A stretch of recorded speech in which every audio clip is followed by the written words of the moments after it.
You will all remember that Plato banned poets from his ideal society, his republic.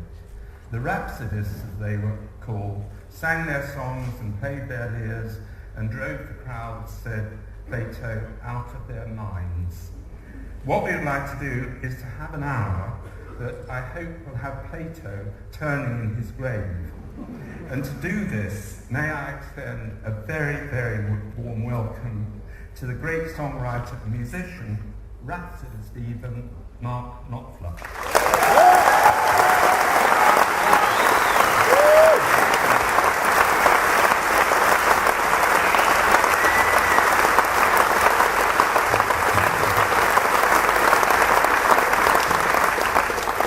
I'd like to start by asking Mark about his background, to put him in a sort of context for us, where you came from, your family, what were the influences on you?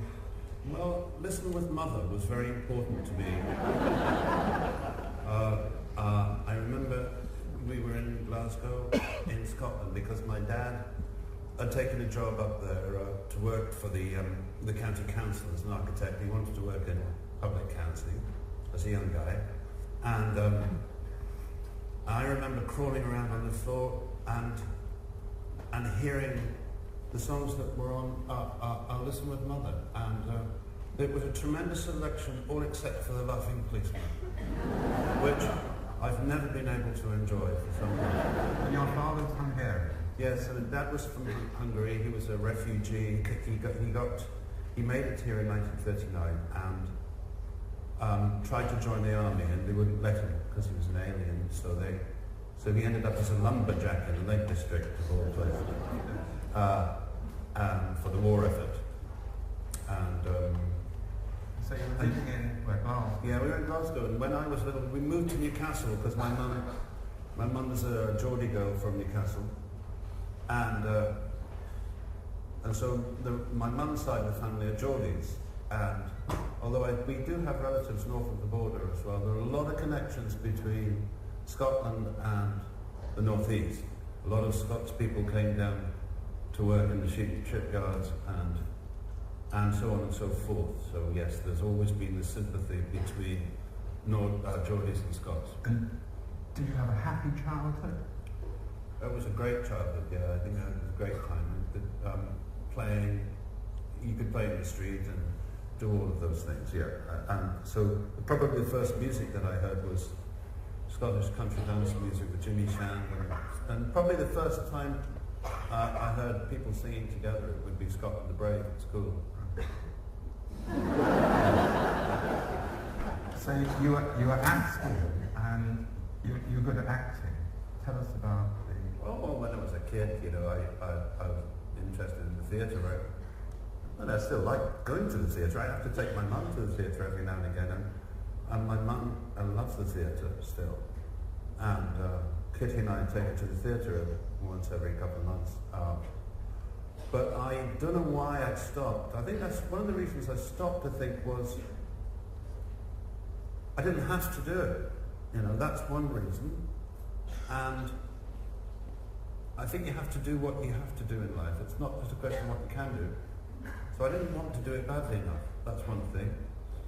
Another thing was when we got to Newcastle, because we moved to Newcastle when I was 8, I got into a production of a National Youth Theatre production of it was a modern dress of Julius Caesar, and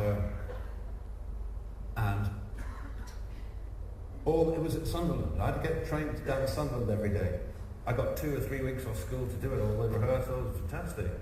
And but when we got there, we realised that all the parts had gone to drama students from London, from RADA and Central School.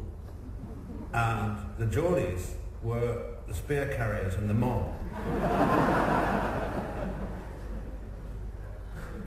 So I know you're going to say nothing much has changed. I wouldn't dare say that because I've got to introduce my very good friend and co-producer is Guy Fletcher. I know some of you know.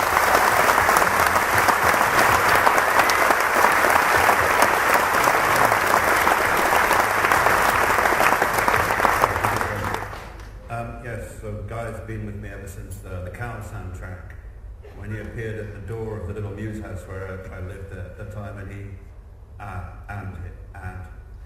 he arrived outside my door with a keyboard under his arm, looking for a job. Yeah, and he stayed employed ever since. Yeah. So I mean, I suppose we're supposed to play and talk about music.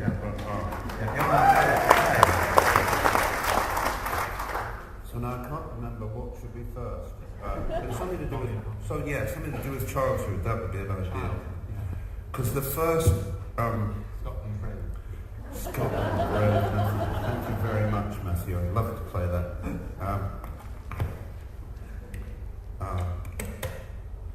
You know, Lonnie Donegan was the first British rock star, and when I was 6 years old, I loved her. I remember saying, 6 or 7, I remember saying to my mum, I want a Lonnie Donegan record. So I got a Lonnie Donegan EP, and Hang Down Here, and Tom Dooley, and things like that. And a Lonnie Donegan EP is actually still on my mantelpiece. And I got to know Lonnie because he turned out to be a fan, which was great. He was into what I was doing, and I got to play with him at the Marquee Club one night, and it was just really good fun. And actually, when Lonnie passed away, he came round to our house shortly before he died, and he sang to my little daughter Isabella when she was just a baby, and he sang to her in the kitchen, which was great. Just held her and sang to her, and I always remember that. And when Lonnie passed away, I wrote a song called Donegan's Gone, and did it at the Albert Hall with Joe Brown, who was another great British rock star, still is really. Joe's, although it's not so much rock, he's more on a roots thing now. But Joe Brown, great man too, and I saw Joe Brown at Newcastle City Hall also. But I'm playing this like in a country blues style, really, which became part of my musical education later. Really, because Lonnie got hold of these recordings, Library of Congress recordings. He was doing all these blues records, and so I did it in that style for Lonnie. I've got the whistle there.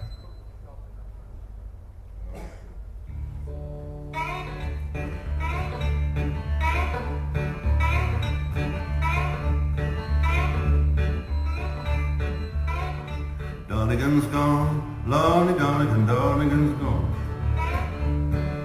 Gone, Lonnie Donegan, Donegan gone.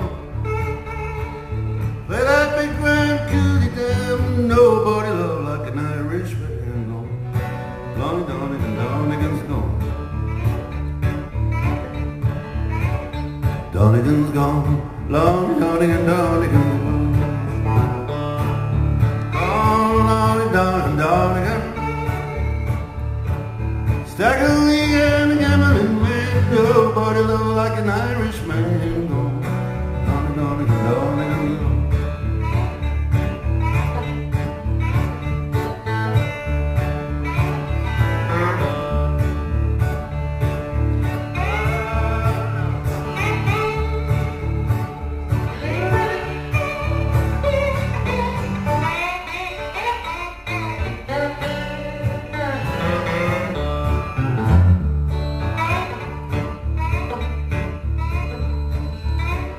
Donegan's gone, Lord Donegan, Donegan gone, Lord Donegan, Donegan gone. Time just goes on rolling by, Lord, I feel like I could cry. Lord Donegan, Donegan, yeah, Lord Donegan, Donegan's gone.